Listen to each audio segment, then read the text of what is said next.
మా నా కళ్ళల్లో ఏం కనిపిస్తుంది? నీ కళ్ళలో నా మొత్తం ప్రపంచం కనిపిస్తుంది మా.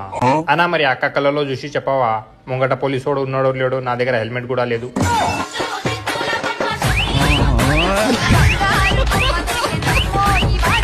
ఇప్పుడు చెప్పండి ఏం చేయాలి? ఎక్స్ వాల్యూ కనుక్కోవాలి. ఎందుకు? అది కనుక్కుంటే వై కనుక్కోవచ్చు. వైనే స్ట్రైట్ కనుక్కోవచ్చుగా. వై మనకు తెలియదు కదా. ఎక్స్ తెలుసా? ఎక్స్ కూడా తెలీదు. ఇంటికే నాకు మ్యాథ్స్ అంటే చిరాకు. హలో హలో అమ్మా, హలో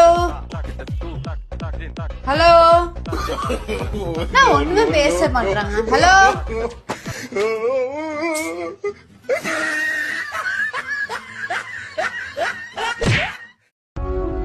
సింధు, పదే పదే గుర్తొస్తాను.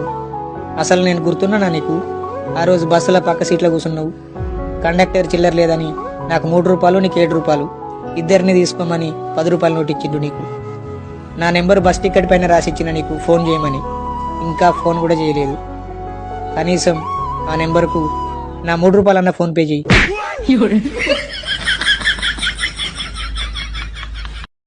ఏమో ఏముంటుందన్న ఈరోజు? బీట్రూట్. బీట్రూట్ ఎందుకబ్బా అన్న అంత తినిపించి మరి నా రక్తం పీల్చాలి? నాదేదో డైరెక్ట్ గానే పీల్చొచ్చు కదా. నేను చాలా హెల్త్ కాన్షియస్, అట్లా ఇట్లా అంత పీల్చాను. నేను ఇట్లా మంచిగా తినిపించే పీలుస్తాను.